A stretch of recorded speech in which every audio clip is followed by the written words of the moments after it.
9/11 एक ऐसा दिन जिसे अमेरिका कभी नहीं भूल पाएगा। सुबह के 7:59 में अमेरिका एयरलाइंस नाम की एक फ्लाइट में 92 पैसेंजर्स बैठते हैं, इस बात से बिल्कुल अनजान कि ये उनकी जिंदगी की आखिरी फ्लाइट होने वाली है। ये जो प्लेन थी ये बोस्टन से लॉस एंजलिस जा रही थी। इस प्लेन में टोटल 92 पैसेंजर्स थे, जिसमें सबसे छोटी एक 2 साल की बच्ची जिसका नाम क्रिस्टीन ली हैंसन था। 92 पैसेंजर्स में से 5 लोग उठते हैं नाइफ और कटर्स लेकर प्लेन को हाईजैक करने के लिए, और उन 5 हाईजैकर्स में से 2 ने पायलट की ट्रेनिंग ऑलरेडी ले रखी थी। पायलट्स को मारकर उनमें से ही एक, जिसका नाम मोहम्मद अता था, वो प्लेन को अपने कंट्रोल में कर लेता है। 8:24 में पायलट मोहम्मद अता की तरफ से एयर कंट्रोलर को एक ट्रांसमिशन रिसीव होता है, जिसमें वो पैसेंजर्स को बोल रहे हैं, just take quiet and you will be okay. 8:28 में कंट्रोलर्स ने देखा कि प्लेन 100 डिग्री साउथ की तरफ टर्न होती है, और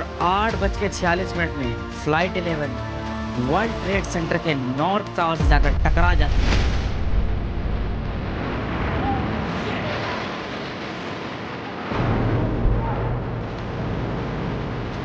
उस वक्त अमेरिका के प्रेसिडेंट जॉर्ज बुश थे, जो एमा ई बुकर फ्लोरिडा के स्कूल में बच्चों के साथ थी। उसी टाइम व्हाइट हाउस का चीफ स्टाफ एंड्रयू कार्ड उनके कान में आकर कहता है कि वर्ल्ड ट्रेड सेंटर पर एक प्लेन आकर टकरा गया है, और जॉर्ज बुश का कोई रिएक्शन नहीं होता है। वो समझ रहे होते हैं कि ये सिर्फ एक एक्सीडेंट है, लेकिन उन्हें क्या पता था कि इसके बाद अमेरिका की हिस्ट्री ही बदल जाने वाली थी। बोस्टन से 8:14 में flight United Airlines 175 take off करता है लॉस एंजलिस के लिए। Within 17 minute United Airlines 175 जाकर वर्ल्ड ट्रेड सेंटर के साउथ टावर से टकराता है।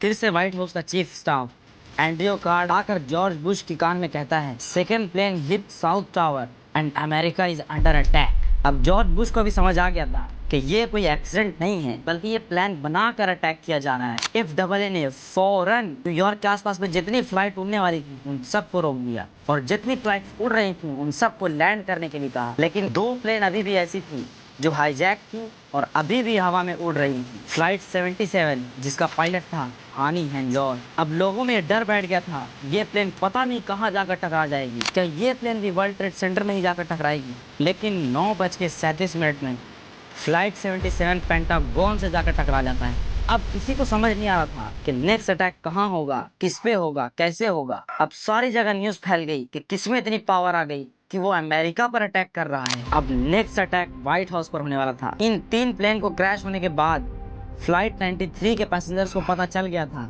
कि ये लोग भी हमें सेफ नहीं उतारेंगे, बल्कि हमें मार देंगे, तो क्यों ना उससे पहले हम ही इन पर हमला करके इनको मार दें। उन्हीं में से एक पैसेंजर थॉमस बर्नेट जूनियर अपनी वाइफ को कॉल करता है, और कॉल करके कहता है कि मैं जानता हूं कि मैं मरने वाला हूं, लेकिन यहाँ 3 लोग हैं जो बहुत बड़ा कुछ करने वाले हैं। और 9:57 में फ्लाइट 93 के पैसेंजर्स ने इन हाईजैकर्स पर हमला कर दिया। अब जो हाईजैकर इनका प्लेन चला रहा था, उसने पैसेंजर्स के कंट्रोल को बिगाड़ने के लिए प्लेन को रोल करना शुरू कर दिया, कभी ऊपर कभी नीचे, कभी ऊपर कभी नीचे, जिससे पैसेंजर्स का बैलेंस बिगड़ जाए। जब इन हाईजैकर्स को पता चल गया कि पैसेंजर्स कॉकपिट तक पहुंच जाएंगे, तो उन्होंने फ्लाइट को नीचे कर दिया और पेंसिल्वेनिया के खाली मैदान में 580 मील की स्पीड से प्लेन को क्रैश कर दिया।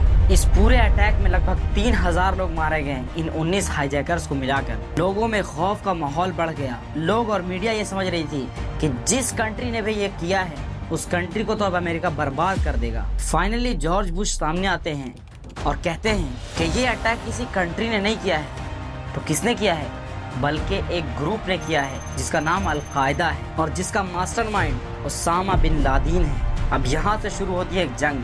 अब हर कोई इस्लाम को एक टेररिज्म की निगाह से देखने लगा था। उसके बाद अमेरिका के मुसलमानों पर बहुत ज़्यादा जुल्म किया गया।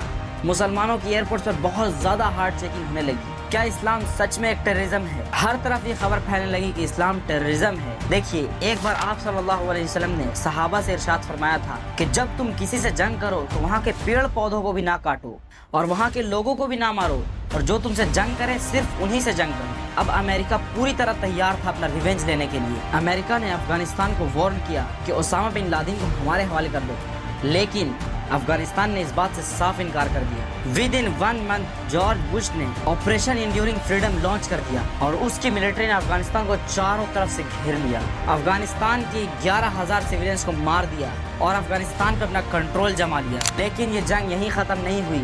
आखिर क्या हुआ इन 19 सालों में जिसमें अफगानिस्तान ने अमेरिका को मुंह तोड़ जवाब दिया, तो अमेरिका को अपने फोर्स को वापस बुलाना पड़ गया। लेकिन अभी हम बात करने जा रहे हैं उस चीज के बारे में जो अमेरिका को आज तक शर्मिंदा करती है। यहाँ पर अमेरिका ने एक बहुत घिनौनी चाल चली और बहुत बड़ा झूठ बोला। और अगर मैं ये कहूँ कि सबसे ज्यादा टेररिज्म को अमेरिका ने बढ़ावा दिया है तो ये भी गलत नहीं होगा। और कोई भी बात मैं अपनी तरफ से नहीं बोल रहा हूँ, इसका सारा प्रूफ आपको डिस्क्रिप्शन में मिल जाएगा। एक बात जो हम सब के दिमाग में घूमती है कि क्यों अमेरिका ने इराक पे अटैक किया। अफगानिस्तान का अलकायदा से कनेक्शन था, ये बात तो समझ में आती है, लेकिन इराक पे अटैक क्यों? 7 अक्टूबर 2002 को जॉर्ज बुश ने ओहियो में एक स्पीच दी जिसमें कहा कि इराक के पास वेपन्स हैं, वेपन्स ऑफ मास डिस्ट्रक्शन। एक तरह से समझे तो केमिकल और बायोलॉजिकल वेपन्स हैं और वो न्यूक्लियर वेपन तैयार कर रहे हैं जिसमें एक बार में बहुत सारी जानें जा सकती हैं। और इसके साथ साथ यूके ने भी अमेरिका का सपोर्ट कर दिया और कहा कि सद्दाम हुसैन टेररिज्म को सपोर्ट कर रहा है। हालांकि इस बात का कोई प्रूफ नहीं मिला है और सद्दाम हुसैन को ब्रूटल डिक्टेटर डिक्लेयर कर दिया। अब वो वक्त भी आ गया जब अमेरिका ने फिर एक और गंदी चाल चली। इराक में जबरदस्ती घुसकर वहाँ के मासूम लोगों को और आर्मी को मार दिया। फिर यूएस के प्रेसिडेंट जॉर्ज बुश ने 17 अक्टूबर 2003 को सद्दाम हुसैन और उसके बेटे को 48 घंटे का टाइम दिया कि वो इराक को छोड़ दें और 23 अप्रैल 2003 को यूएस ने इराक की कैपिटल बगदाद को अपने कंट्रोल में ले लिया और बगदाद में जो सद्दाम हुसैन का स्टैचू था उसको भी तोड़ दिया।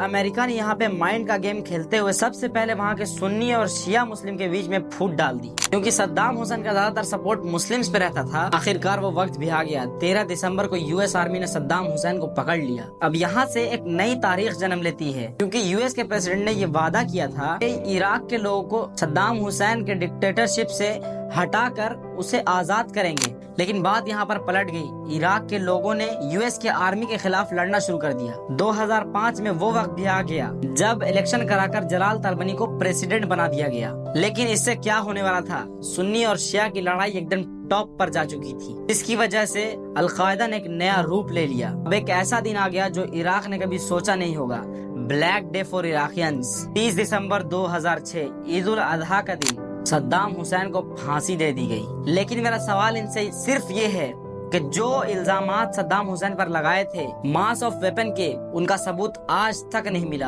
अब मैं आपको बताता हूँ कि अमेरिका ने ही अलकायदा को जन्म दिया और टेररिज्म को बढ़ाया है। अब यूएस का भी प्रेसिडेंट चेंज हो चुका था। अब वहाँ की पब्लिक ने बराक ओबामा को अपना प्रेसिडेंट बना लिया था और उसने यूएस की एक स्पेशल टीम बनाई और 2 मई 2011 को ओसामा बिन लादेन और उसके साथियों को एबोटाबाद पाकिस्तान में मार दिया था। इस पे भी डिटेल वीडियो इंशाल्लाह बहुत जल्द आ जाएगी।